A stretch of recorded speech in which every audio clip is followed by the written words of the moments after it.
Welcome back to World Affairs in Context, everyone. The world is changing faster than we can possibly keep up with. Events and statements made by policymakers that were previously unimaginable have become a norm, such as suggestions to make Canada a part of the United States, or to take over Greenland, or to rehome Palestinians from their homeland to create a new Riviera for the rich. These statements are thrown around on a daily basis and nobody's surprised anymore. We've gotten used to them. And you have to wonder, is this just a distraction, or do we truly now live in a parallel universe? It may seem that way. The United States is now considering leaving the United Nations.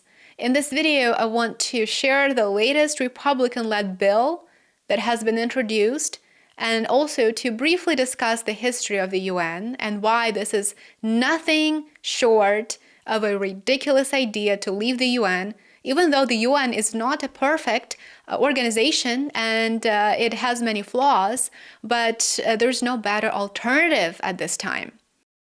A group of Republican senators has introduced a bill to the Senate that calls for the United States to withdraw from the United Nations. Energy Commission Chairman Mike Lee, who represents Utah, is the author of this bill. The sponsors of the bill are the names that you may know very well. They are Senators Marsha Blackburn of Tennessee, Rick Scott of Florida, Chip Roy of Texas, and Mike Rogers of Michigan.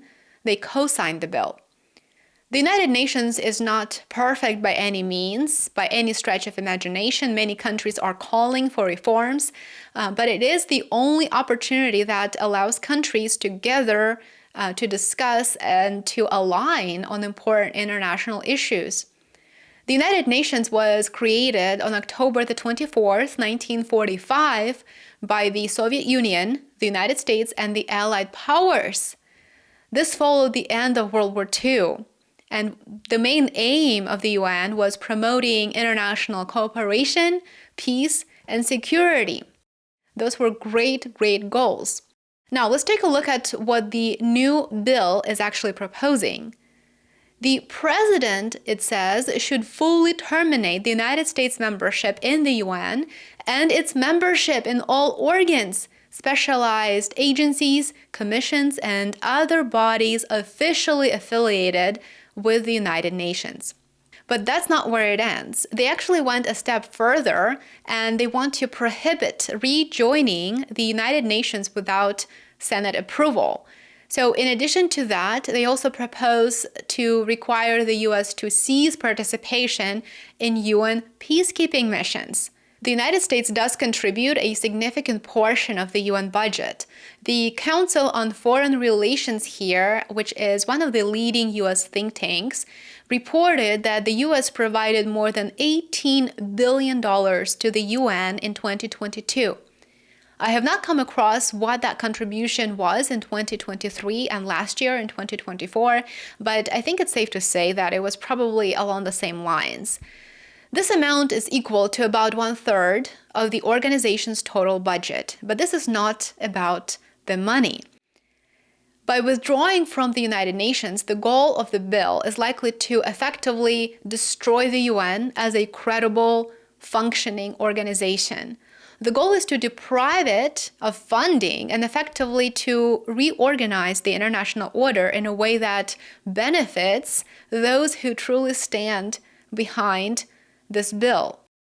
The big question is, what's driving the desire to withdraw from the UN? And the second question that I would ask is, why now? US policymakers who proposed the bill explained that they are against, quote, out-of-control bureaucratic expansion and financial abuses by the UN at the expense of American taxpayers. It's fair to say that this rhetoric does have some truth to it.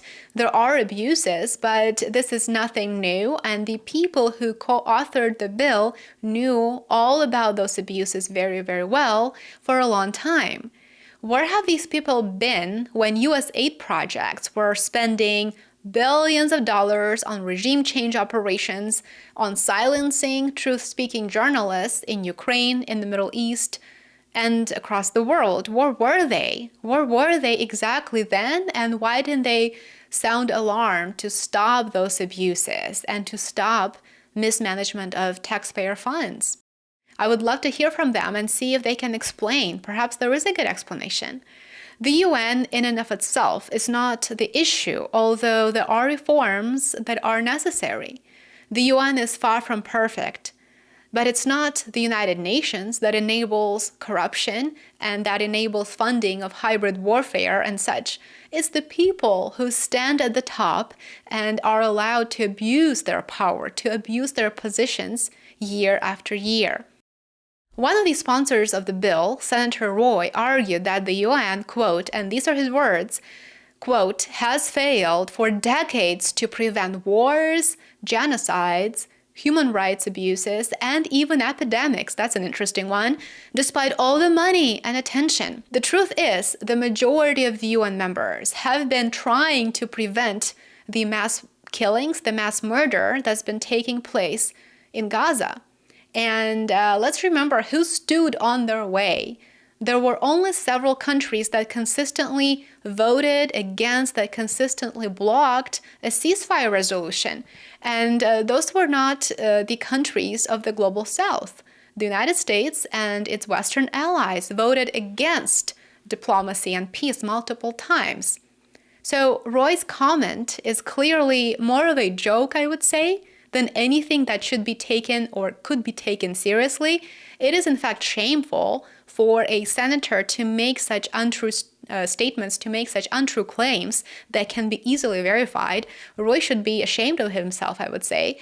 The fact that the United States policymakers have been using agencies such as USAID and even membership in the UN, presumably, as tools to support their lobbyists, to support the military-industrial complex, the CIA operations, that is the real problem.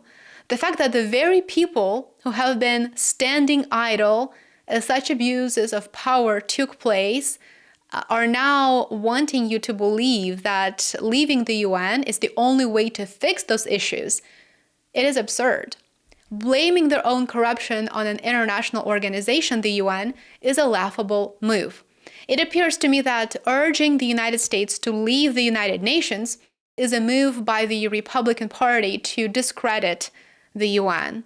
There are multiple instances when the UN was more of an obstacle that stood in the way of the United States promoting its hegemony and applying international law selectively. Effectively, the US senators, the US lawmakers who proposed the bill are saying, well, we pay for about a third of your existence, the United Nations, and yet you fail to oblige to act as we wish.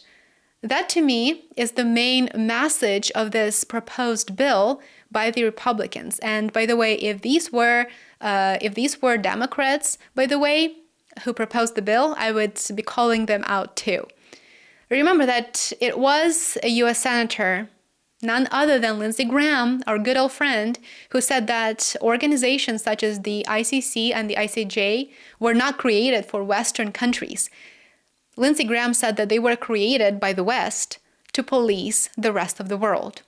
The statute doesn't apply to Israel or the United States or France or Germany or Great Britain because it wasn't conceived to come after us. The Republican policymakers now want to leave the United Nations, therefore cutting funding and discrediting the organization that they believe no longer serves their true goals. Although that proposal is a bill at this time, it is just a bill, it hasn't moved forward, there are moves made by the Trump administration to support similar initiatives. For example, US President Donald Trump had openly supported reducing funding to the UN during the first presidential term. Now, about a month ago, on January 2025, Trump signed a decree to withdraw the United States from the UN Human Rights Council, and he also signed the decree to ban funding for the UN Relief and Works Agency for Palestine refugees in the Near East. So, of course, these efforts are ongoing, and it just seems to be, it just seems to be part of an agenda. So why someone would want to withdraw from the UN rather than reformat it to better suit modern realities, that escapes me. Let me know what you think about the recent bill. Let me know what you think about the goal and what the true reasons may be. I would love to hear from you in the comment section. Thank you for watching. Remember to like, subscribe, and share. It goes a long way. And I will see you back here tomorrow. Enjoy the rest of your day.